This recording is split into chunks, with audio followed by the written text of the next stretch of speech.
माता महाकाली माता दुर्गा के विभिन्न रूपों में से एक प्रमुख रूप मानी जाती है।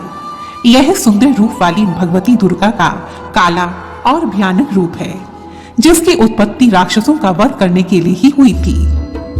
माता महाकाली की उत्पत्ति काल अथवा समी से हुई है, जो सबको अपना ग्रास बना लेता है। काली का अर्थ है समी और काल। काल तो सभी को अपने लिए निगल जाता है। माता काली है भयानक अंधकार और शमशान की देवी। वेदों के अनुसार समी ही आत्मा है और आत्मा ही समी है। माता कालिका की उत्पत्ति धर्म की रक्षा और पापी राक्षसों का विनाश करने के लिए ही हुई है। माता काली को माता जगदम्बा की महामाया कहा गया है। माता महाकाली को देवी दुर्गा की 10 महाविद्याओं में से एक महाविद्या माना जाता है। माता महाकाली माँ दुर्गा का वह रूप है जो अपने क्रूर रूप के बावजूद भी अपने भक्तों से प्यार का संबंध बनाए रखती है। हिंदू धर्म शास्त्रों में माता महाकाली अभिमानी राक्षसों का वध करने के लिए जानी जाती है। माता महाकाली को विशेष रूप से बंगाल में पूजा जाता है। बंगाल की राजधानी कोलकाता में मुख्य रूप से माता काली की आराधना की जाती है। कई लोगों का यह मानना है कि कोलकाता में माता काली स्वयं निवास करती है और उन्हीं के नाम पर इस स्थान का नाम कोलकाता पड़ा। कोलकाता में ही माता महाकाली का सबसे बड़ा मंदिर दक्षिणेश्वर काली मंदिर के नाम से जगत प्रसिद्ध है। दक्षिणेश्वर काली मंदिर हुगली नदी के तट पर बसा हुआ है और माता के 51 शक्तिपीठों में से एक शक्तिपीठ माना जाता है। पौराणिक कथाओं के अनुसार जब भगवान विष्णु ने माता सती के शव के कई टुकड़े किए, तब इस स्थान पर माता के दाएं पांव की 4 उंगलियां गिरी थी। इस मंदिर को माता काली का दिव्य धाम भी कहा जाता है। भक्तों के लिए यह स्थान किसी सिद्ध स्थान से कम नहीं है। इस मंदिर में देवी काली की मूर्ति की जिह्वा खून से सनी हुई है और देवी नरमुंडों की माला पहने हुए है। काली माता का यह मंदिर नवरत्न की तरह निर्मित है और यह 46 फुट चौड़ा तथा 100 फुट ऊंचा है। मंदिर के भीतरी भाग में चांदी से बनाए गए कमल के फूल, जिसकी 1000 पंखुड़ियां हैं, उस पर माता काली शस्त्रों के सहित भगवान शिव के ऊपर खड़ी दिखाई देती है। दक्षिणेश्वर काली मंदिर में कुल 12 गुंबद हैं। इस विशाल मंदिर के चारों ओर भगवान शिव के 12 मंदिर स्थापित किए गए हैं। माता काली का यह विशाल मंदिर इमारत के रूप में एक चबूतरे पर स्थित है। इसमें सीढ़ियों के माध्यम से प्रवेश किया जा सकता है। दक्षिण की ओर स्थित यह मंदिर 3 मंजिला है। ऊपर की 2 मंजिलों पर 9 गुंबद समान रूप से फैले हुए हैं। गुंबदों की छत पर सुंदर कलाकृतियां बनाई गई हैं। मंदिर के भीतरी स्थल पर दक्षिणा मां काली भगवान शिव पर खड़ी हुई दिखाई देती है। देवी की यह प्रतिमा जिस स्थान पर रखी गई है, उसी पवित्र स्थल के आसपास भक्तजन बैठे रहते हैं और मां काली की आराधना करते हैं। माता महाकाली के इस पवित्र मंदिर का इतिहास भी बहुत सुंदर है। सन 1847 की बात है, जब भारतवर्ष में अंग्रेजों का शासन था। भारतवर्ष के पश्चिम बंगाल में उस समय रानी रासमणी नाम की एक बहुत ही अमीर विधवा रहती थी। रानी रासमणी को धन की कोई कमी नहीं थी, परंतु उसके जीवन में पति का सुख नहीं था। रानी रासमणी जब उम्र के चौथे पड़ाव पर पहुंची, तो उनके मन में सभी तीर्थ स्थानों के दर्शन करने का पवित्र ख्याल आया। रानी रासमणी की देवी माता में अत्यंत श्रद्धा थी। इसी कारण उन्होंने सोचा कि वह अपनी तीर्थ यात्रा का आरंभ वाराणसी से करेगी और वहीं रहकर देवी माता का कुछ दिनों तक ध्यान करेगी। उन दिनों सन 1847 में कोलकाता से वाराणसी जाने के लिए कोई रेलवे सुविधा उपलब्ध नहीं थी, तो कोलकाता से वाराणसी जाने के लिए लोग नाव से ही आया जाया करते थे।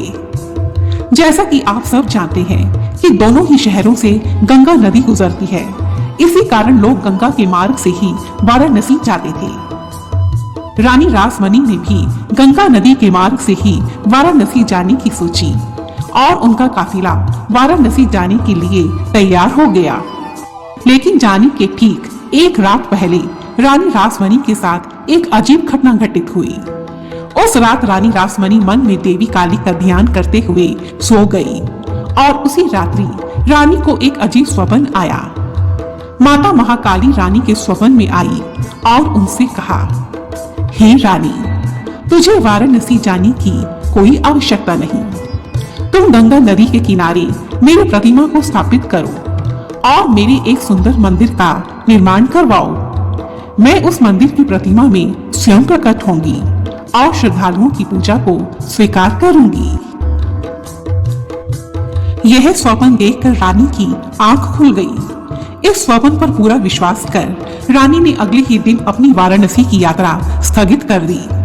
अब रानी की आज्ञा पाकर उसके सेवकों ने गंगा नदी के किनारे माता काली के मंदिर के लिए उचित स्थान खोजना आरंभ कर दिया। कहा जाता है कि जब रानी रासमणी गंगा नदी के इस घाट पर उचित स्थान की तलाश करते हुए पहुंची तो उनके हृदय से यह आवाज आई कि हाँ, इसी जगह पर एक मंदिर का निर्माण होना चाहिए और यही वह जगह है जहां माता काली की प्रतिमा स्थापित होनी चाहिए। रानी रासमणी के मन में ऐसा ख्याल आते ही वह जगह खरीद ली गई और मंदिर बनाने का काम तेजी से आरंभ हो गया। यह बात सन 1847 की है और माता काली का सुंदर मंदिर बनकर तैयार हुआ सन 1855 में, अर्थात पूरे 8 वर्षों में। कहा जाता है कि जब यह मंदिर तैयार हुआ तो समाज के कुछ रूढ़िवादी लोगों को यह मंदिर पसंद नहीं आया। वे यह सवाल रखने लगे कि जो महिला उच्च कुल से नहीं है, उसके धन से बने हुए इस मंदिर में कोई कैसे पूजा कर सकता है। परिणाम स्वरूप कोई भी पुजारी उस मंदिर में पूजा करने के लिए तैयार नहीं हुआ।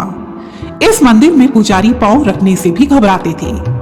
हिंदुओं की पुरानी जाति व्यवस्था और बंगाल की कुलीन प्रथा की वजह से यहाँ रहना उस समय काफी जोखिम भरा माना जाता था। कुछ समय के पश्चात प्रसिद्ध विचारक स्वामी रामकृष्ण परमहंस ने मंदिर का कार्यभार संभाला।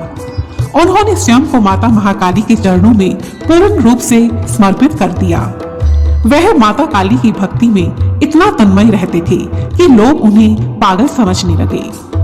एक दिन अर्धरात्रि को जब उनकी व्याकुलता चरम सीमा पर पहुंच गई तो माता काली ने उनकी भक्ति से प्रसन्न होकर उन्हें प्रत्यक्ष दर्शन दिए और उन्हें तीर्थार्थ कर दिया। दक्षिणेश्वर काली मंदिर से लगा हुआ स्वामी परमहंस देव का एक कमरा है जिसमें उनका पलंग तथा कुछ स्मृति चिन्ह सुरक्षित रखे गए हैं। दक्षिणेश्वर काली मंदिर के बाहर स्वामी परमहंस की पत्नी श्री शारदा माता तथा रानी रासमणी की समाधि का भी एक मंदिर है और वह वट वृक्ष है जिसके नीचे रामकृष्ण परमहंस देव ध्यान किया करते थे। प्रति वर्ष दूर दूर से लाखों लोग मां काली के इस चमत्कारिक मंदिर के दर्शन के लिए यहाँ आते हैं। मैं भी माता काली के आशीर्वाद से 2 बार इस मंदिर में उनके दर्शन कर चुकी हूँ और माता काली इतनी अधिक दयालु हैं कि उन्होंने दोनों बार मेरी झोलियां भरकर ही मुझे इस मंदिर से भेजा है। यह बात बिल्कुल सत्य है कि माता काली की इस प्रतिमा में सचमुच माता काली निवास कर रही हैं। इसी कारण दूर दूर से लाखों लोग मां काली का आशीर्वाद पाने के लिए उनके इस चमत्कारिक मंदिर में आते हैं। मां काली के इस चमत्कारिक मंदिर के खुलने का समय है सुबह 5:30 बजे से 10:30 बजे तक तथा संध्या में 4:30 बजे से 7:30 बजे तक। इस मंदिर तक पहुंचने के लिए आप ट्रेन से अथवा हवाई जहाज से यहाँ पहुंच सकते हैं।